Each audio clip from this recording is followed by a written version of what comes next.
What if I told you that Jesus Christ is mentioned in over 40 ancient sources, more than Emperor Tiberius himself, yet most people have never seen this evidence?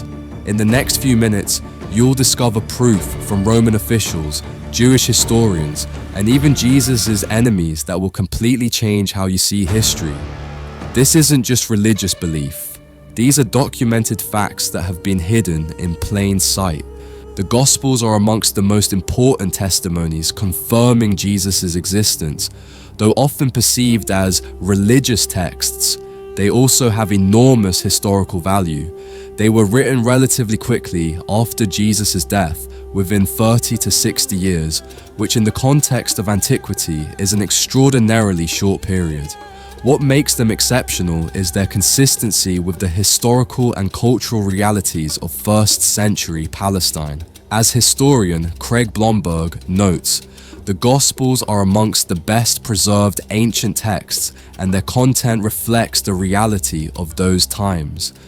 Each of the 4 Gospels speaks of Jesus' life, teachings, death, and resurrection, and the differences in their narratives indicate independent sources, which only increases their credibility. It's like 4 people writing about the same event, each from their own perspective. Differences in details don't weaken the message, but strengthen it. Even historians are skeptical of supernatural elements, like Bart Ehrman, acknowledge that the Gospels contain authentic information about Jesus as a historical figure. The Gospels are something more than just religious texts. They are testimonies that have survived centuries to tell of a man whose life changed the course of history. They are proof that words, written, transmitted, and preserved, have the power to endure and influence successive generations. The oldest records concerning Jesus are the letters of St. Paul, written about 20 years after his death, an extremely short time in the realities of antiquity. The traditions about Jesus that Paul cites reach back to an even earlier period, probably a few years after his death. These traditions are amongst the oldest testimonies of Christianity. Paul, though he didn't know Jesus personally, based his teachings on accounts from eyewitnesses such as Peter or James, his disciples. In his letter to the Galatians, he mentions meeting with them, which confirms his access to people who knew Jesus firsthand. In his letters, Paul repeatedly refers to Jesus as a historical figure, writing about his death on the cross and resurrection. Christ died for our sins according to the scriptures, was buried, and rose again on the 3rd day. Paul's letters were directed to Christian communities that already existed, which shows that faith in Jesus spread very quickly. As historian N.T. Wright observes, the fact that Paul writes to developed communities in such a short time after Jesus' death testifies that faith in Jesus as the Messiah was already well established. These letters are proof of how quickly and deeply Jesus' teachings influenced people, being a living and dynamic part of the first Christians' lives. Evidence for Jesus' existence doesn't come exclusively from Christians. One of the most important non-Christian testimonies is the account of Flavius Josephus, a Jewish historian from the 1st century. In his book, Antiquities of the Jews, Josephus wrote, "At this time there lived Jesus, a wise man, if indeed one ought to call him a man. For he performed surprising deeds and was a teacher of such people as accept the truth gladly. He won over many Jews and many of the Greeks. He was the Christ." Though some scholars, like John Dominic Crossan, suggest that this passage may have been partially altered by Christian copyists, most scholars agree that Josephus did indeed write about Jesus, though perhaps in a less enthusiastic tone. Historian Louis H. Feldman, an expert in Josephus' writings, emphasizes, "There's no reason to doubt that Josephus mentioned Jesus, even if some passages were later modified." Josephus' account is valuable because it comes from someone who wasn't a Christian, yet still confirms Jesus' existence. Josephus also mentions Jesus in another passage, referring to James, whom he calls the brother of Jesus, who was called Christ.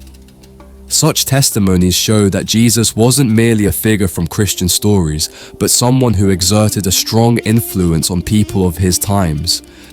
Another independent testimony confirming Jesus' existence is the account of Tacitus, a Roman historian from the 2nd century. In his work, Suaki, Annals, written around 116 AD, Tacitus describes the persecution of Christians during Nero's reign and mentions, Christ, from whom the name Christian is derived, suffered the extreme penalty during the reign of Tiberius at the hands of the procurator Pontius Pilate.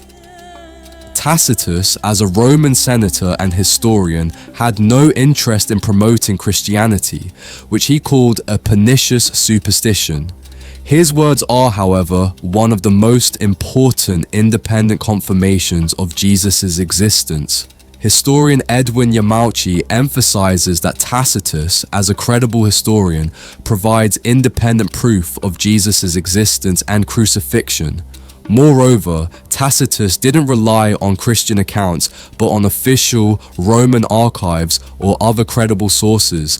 His testimony shows that Jesus' life and death were events recorded even in official Roman sources, which proves that Jesus' influence reached far beyond the circle of his followers. Jewish records also provide evidence for Jesus' existence. The Babylonian Talmud, a collection of Jewish legal and religious texts, mentions Jesus in several places. In the tractate Sanhedrin we read, "On the eve of Passover, Yeshu was hanged. For 40 days before the execution took place, a herald went forth and cried, 'He is going forth to be stoned because he has practiced sorcery and enticed Israel to apostasy. Anyone who can say anything in his favor, let him come forward and plead on his behalf.' But since nothing was brought forward in his favor, he was hanged on the eve of Passover." Though these descriptions are critical and show Jesus in a negative light, they confirm that he was a historical figure. They also mention his extraordinary deeds, which opponents interpreted as sorcery. The Talmud doesn't deny Jesus' existence, but tries to discredit his activity, which paradoxically confirms that he was a real figure. Even amongst those who rejected him, his life and activity were significant enough to find their place in their records. Lucian of Samosata, a Greek writer from the 2nd century, also mentions Jesus in his works. He writes, "The Christians still worship that great man who was crucified in Palestine because he introduced this new religion into life. They are convinced that they are immortal and despise death, which makes them ready for sacrifice." Though Lucian wrote in a satirical and critical manner about Christians, his words confirm that Jesus was a historical figure who inspired a religious movement. The fact that Lucian refers to Jesus as a real person, not a mythical hero, is another proof of Jesus' historicity. Even in a satirical tone, his words show that Jesus was someone whose life and teachings exerted such a strong influence that they became a topic of discussion and criticism. This is testimony that Jesus wasn't merely a legend, but someone who changed the way of thinking and living of his contemporaries. Pli the Younger, a Roman official and writer in letters to Emperor Trajan, describes Christians as people who sing hymns to Christ as to a god. He wrote, "They were in the habit of meeting on a certain fixed day before it was light, when they sang in alternate verses a hymn to Christ as to a god, and bound themselves by a solemn oath not to commit any wicked deeds." Though Pliny doesn't provide details of Jesus' life, his account confirms that Christians of the early 2nd century worshipped Jesus as a historical and divine figure. The fact that a Roman official, who had no interest in promoting Christianity, mentions Jesus shows how deeply rooted faith was in him. Historian Paul Barnett notes that Pliny's letter proves that faith in Jesus as a divine figure was already well established several decades after his death. Pliny's letter also indicates that Christianity was widely spread throughout the Roman Empire. As historian Larry Hurtado observes, The worship given to Jesus as a divine figure in such an early period requires historical explanation, and the simplest explanation is that Jesus really existed. Pliny's account, though brief, shows that Jesus wasn't a legend, but a real person who exerted enormous influence on his followers. Jesus' existence is better documented than many other historical figures from that period. For comparison, Emperor Tiberius, ruling in Jesus' time, is mentioned in merely 10 ancient sources, whilst Jesus appears in over 40. If we accept Tiberius' existence as historical fact, we should all the more accept Jesus' existence. One of the proofs of Jesus' existence are the transformations in the attitudes of his skeptical brothers and enemies. James, Jesus' brother, initially didn't believe in his mission, but after his death became a leader of the church in Jerusalem. Similarly, Paul of Tarsus, formerly a persecutor of Christians, converted after claiming he had seen the risen Jesus. Such transformations are difficult to explain if Jesus was a myth. The rapid development of Christianity in the 1st century is another proof of Jesus' existence. Within a few decades of his death, Christianity spread throughout the Roman Empire, despite persecution and lack of political support. Such development is difficult to explain without a real figure who inspired this movement.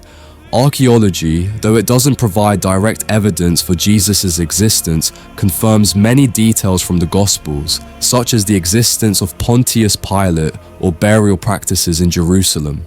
Gary Habermas, a researcher of the resurrection, points to minimal facts accepted by most historians. Jesus' death on the cross, the disciples' belief in his resurrection, and the conversion of skeptics such as James and Paul. All this proves that Jesus was a real figure who changed the lives of his contemporaries and influenced history in a way that has survived centuries. The theory that Jesus was merely a myth is rejected by most historians. Even skeptics, such as Bart Ehrman, acknowledge that denying Jesus' existence is contrary to historical evidence. Ehrman notes that the Jesus myth theory is popular mainly amongst people who don't have deeper knowledge of ancient history. The historical evidence for Jesus' existence is simply too numerous to ignore. It's rather like trying to deny the existence of someone whom both supporters and opponents speak about. Regardless of their opinions, everyone agrees on one thing: this person really existed. Jesus is no exception. His life and influence are so well documented that even the most skeptical researchers cannot deny his historicity. The evidence for Jesus' existence is overwhelming. The Gospels, St. Paul's letters, Jewish and Roman records, as well as the conversion of skeptics and the rapid development of Christianity, all this confirms that Jesus was a historical figure. But this isn't just history. It's an invitation to discover truth that can change your life. Jesus of Nazareth not only existed, but also influenced the course of history and the hearts of millions of people. His life, death, and resurrection carry a message of hope, love, and redemption. Will you allow this truth to speak to you as well? I encourage you not to stop at knowledge, but to search deeper. Discover who Jesus can be for you personally. If this video has prompted you to reflection, share it with others. It might be the beginning of someone's journey to discovering truth that changes life. Leave a comment on how this story has influenced you. Together we can share a message that brings hope, faith, and love.